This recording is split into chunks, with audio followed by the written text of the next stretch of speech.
اعوذ باللہ من الشیطان الرجیم بسم اللہ الرحمن الرحیم.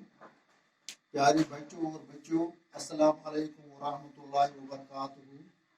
جیسا کہ آپ جانتے ہیں کہ فزکس پورشن کا جو ہے اس کا آج ہم تیسرا چیپٹر پڑھ رہے ہیں، اور اس چیپٹر کا نام جو ہے وہ ہے الیکٹریسٹی، اور اس کا جو سب ٹاپک ہم آج پڑھیں گے تو وہ ہے electric circuit and its different components. پیارے بچوں، پہلے ہم الیکٹرک سرکٹ کے بارے میں پڑھیں گے. What is electric circuit? یہ جو ڈائیگرام میں نے آپ کے سامنے اس وائٹ بورڈ پر بنائی ہے، یہ ایک سرکٹ ڈائیگرام ہے جس میں الیکٹرک سرکٹ دکھایا گیا ہے.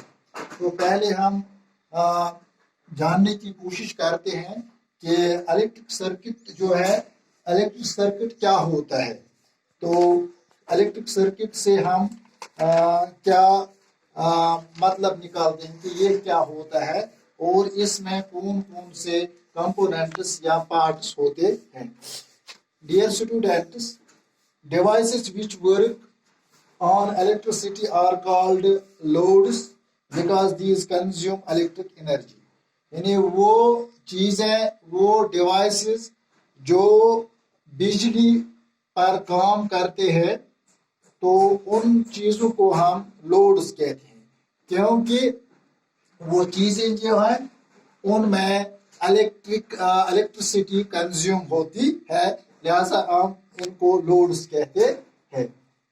So in order to run these loads, they are connected with battery or generator through wires, which in addition are connected or disconnected with the help of electric switches, which are used for on and off functions. That is to follow or stop the electric current. In loads کو چلانے کے لیے، یہ load جو ہے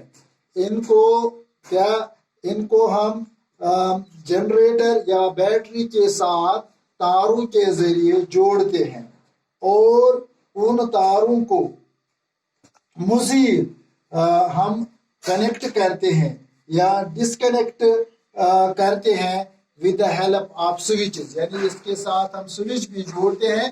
وہ switch جو ہے وہ اس سرکٹ کو آن یا آف کرنے کے لیے استعمال کی جاتی ہیں.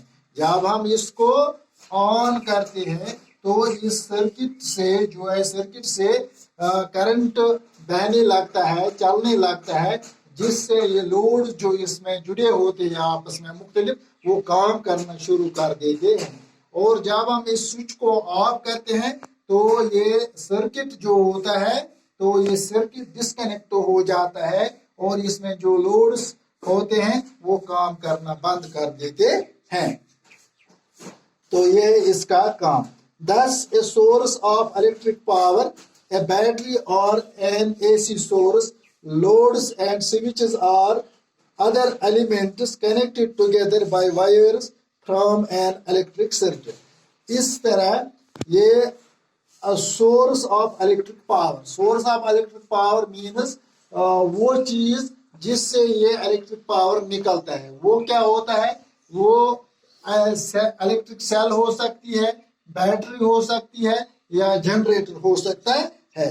اور اس کے بعد لوڈز جو یعنی وہ مختلف چیزیں جو ہم استعمال کرتے ہیں، اور سوئچز اور دوسرے ایلیمنٹس جو ہم تاروں کے ذریعے آپس میں جوڑتے ہیں، وہ الیکٹرک سرکٹ کہلاتے ہیں. A drawing showing the way the electric devices are connected in a circuit is called circuit diagram or schematic diagram. یعنی ایک ڈرائنگ جس میں وہ طریقہ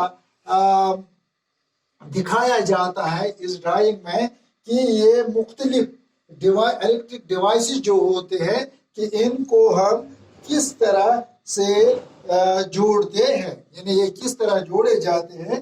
تو اس ڈرائنگ کو ہم سرکٹ ڈائیگرام کہتے ہیں یا سکیمیٹک ڈائیگرام کہتے ہیں. تو اس سکیمیٹک ڈائیگرام میں ہم مختلف قسم کے سمبلز